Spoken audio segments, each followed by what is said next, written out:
Right, good morning everybody. How are you today? Today I'm going to try and talk to you for 10 minutes about the Fibonacci sequence. This is actually very interesting. Right, here we go. Okay, what do these numbers have in common? 1, 1, 2, 3, 5, 8, 13, 21, 34, 55, and so on. What do they have in common? Well, that is the Fibonacci sequence. How do those numbers go together? What's the pattern? Well, you probably already know. 1, 1, 1 plus 1 is 2. 1, 2, 1 plus 2 is 3. 2, 3, 2 plus 3 is 5. 3, 5, 3 plus 5 is 8. And so on ad infinitum. You can work these numbers out easily. Well, you have this formula, which I'm going to put here. Fn equals Fn minus 1 plus Fn minus 2. Basically, any Fibonacci number equals the sum of the two numbers in the sequence before it. It's pretty easy to work out. You can work out any Fibonacci number you like. Now, this sequence was discovered in India about 200 BC by a mathematician called Pingala. A lot of maths that we know comes out of India, of course. The numbers we use today, even though they're called Arabic numbers, actually came from India. And sine, cosine, and tangent also come from India, of course. Maybe we should do that as a talk one day. Anyway, the sequence was known about, of course, but it was popularized by Leonardo da Pisa, who was also known as Filius Bonacci. Filius means son of the Bonacci family. Filius Bonacci, who was also called Fibonacci. He published a book in 1202, which it was a big book full of mathematical questions and problems and solutions. One of the thought experiments he posed was the Fibonacci sequence. It was only a very small section on one page, but since then it became well known as the Fibonacci sequence. Now, his thought experiment was this. It involved rabbits. Now, what are rabbits well known for? Rabbits are known for breeding, of course. So this is how his Fibonacci sequence goes. He has a field, and in that field he has two rabbits, a boy and a girl, male and female. Okay. Now, this pair of rabbits reproduces at the rate of one set of children every month. Okay. And each time they reproduce, they have one boy and one girl in a pair. Those are the rules of the experiment. Okay, so let's put that over to the side, over here. I'm going to put that right here. Hope you can see it. So if we look in the beginning, we have the pair, the male and the female. They don't do anything for the first month. So in the first month we have one. In the second month we still have the same pair, which is one again. Now in the second month, of course, they mate, they have their children. So when we come down to the third month, we now have the original pair, plus we have their children. So now we have two pairs of rabbits. Then we go into the fourth month, of course.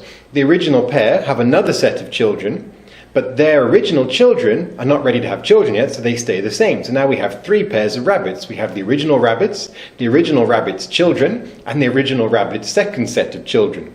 Then we go down to the fifth month.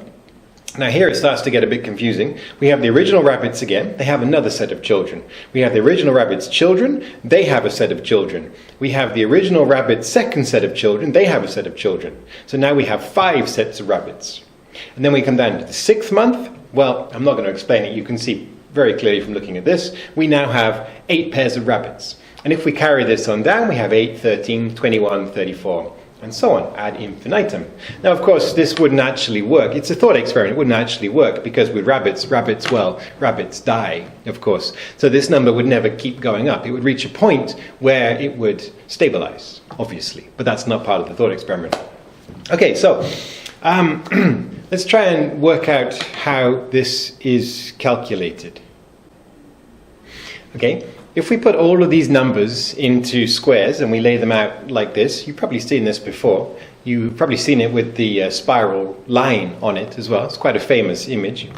Now if we take these squares, we can use this to work out a formula.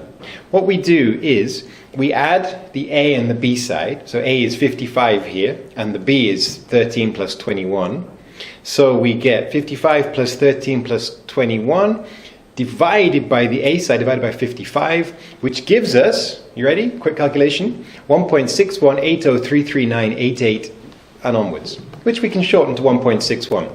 This 1.61 is actually known as the golden ratio. The golden ratio is written as this symbol, which is the Greek letter phi.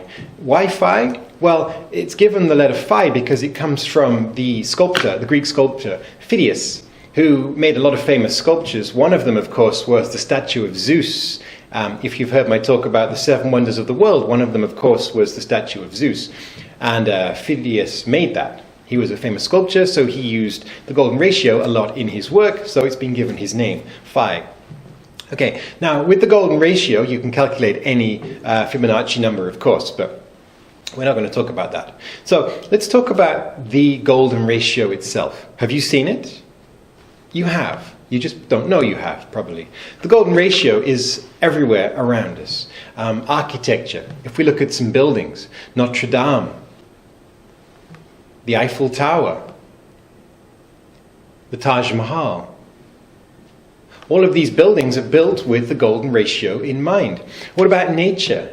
It occurs in nature. Look at this, a typhoon, a sunflower, a snail shell, a pine cone.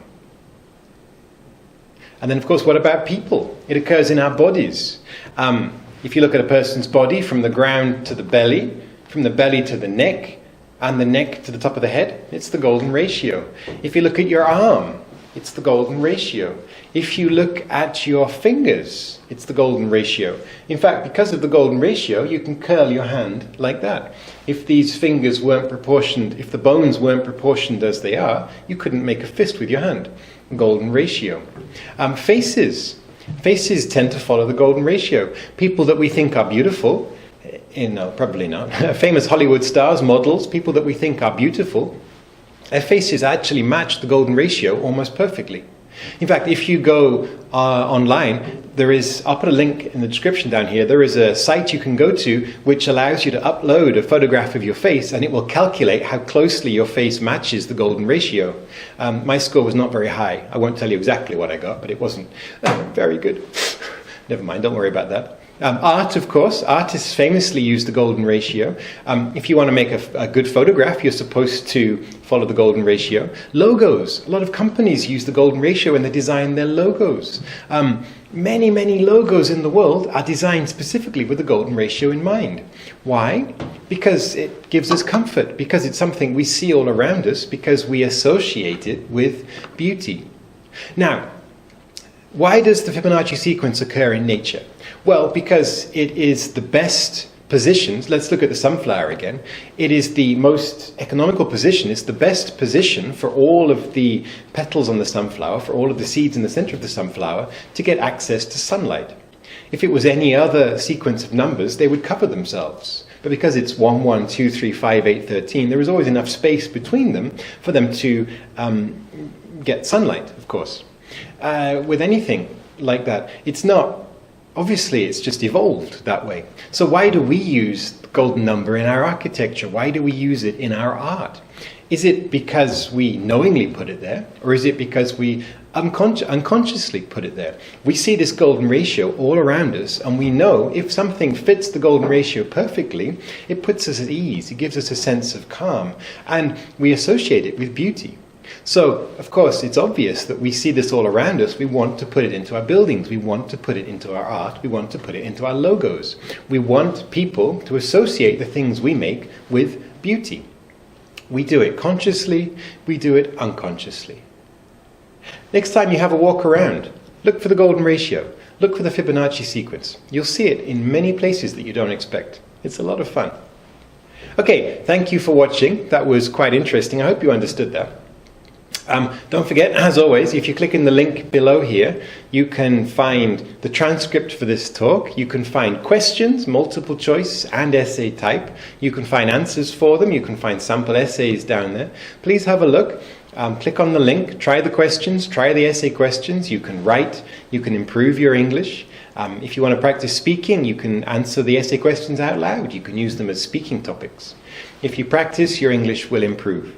If you liked this talk, click like. If you want to share it, please share it. If you want to subscribe, please subscribe. The button's over here somewhere. It looks like my head.